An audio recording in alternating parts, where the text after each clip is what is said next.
Bonsoir à tous et bienvenue à Perspective.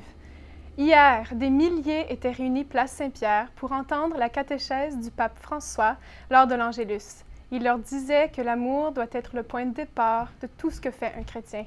Écoutons un résumé de sa catéchèse. L'amour de Dieu et l'amour du prochain, voilà sur quoi était centrée la réflexion du pape ce dimanche, en commentaire du passage de l'Évangile selon saint Matthieu dans lequel Jésus est mis à l'épreuve par les pharisiens.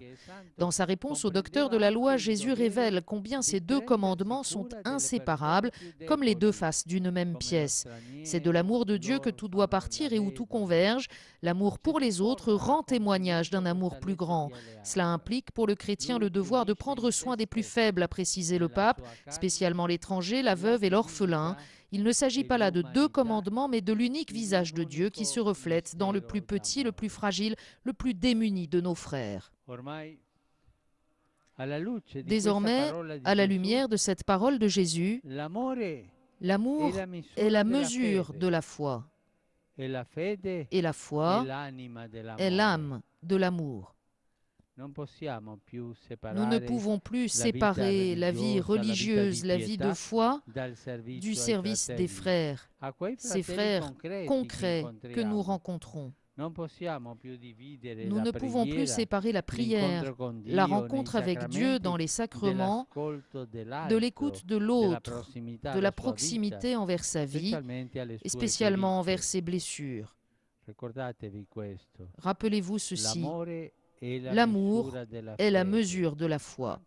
Après l'Angélus, le pape a évoqué la béatification au Brésil de Mère Assunta Marchetti, cofondatrice des Sœurs missionnaires de Saint-Charles-Borromée et scalabrinienne. Il a souligné qu'elle voyait Jésus dans le visage des pauvres, des orphelins, des malades et des immigrés.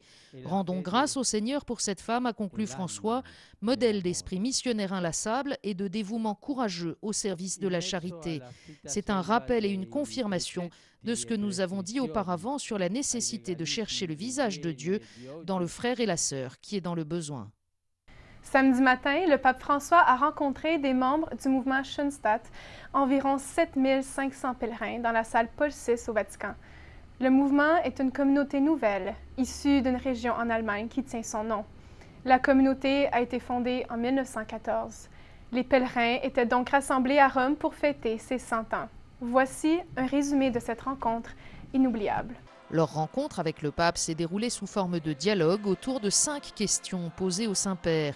Il fut question de la famille, de la Vierge Marie, de la tâche des jeunes dans le monde d'aujourd'hui, de l'écoute de Dieu par-delà les tentations et de l'Église qui se renouvelle au fil des siècles par la sainteté.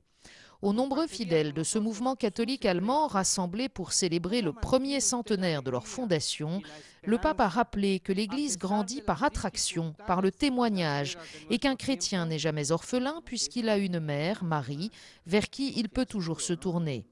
De nos jours, le chemin du chrétien est parsemé de tentations, a dit le pape. C'est pourquoi il est essentiel de demeurer toujours centré sur le Christ et son exemple, d'aller vers les périphéries sans jamais oublier de prier et de promouvoir la culture de la rencontre. Évoquant la famille à quelques jours de la clôture du synode extraordinaire sur le sujet, le pape a rappelé que le mariage et la famille subissent aujourd'hui des attaques. Il a redit que l'on ne peut réduire le sacrement du mariage à un rite social.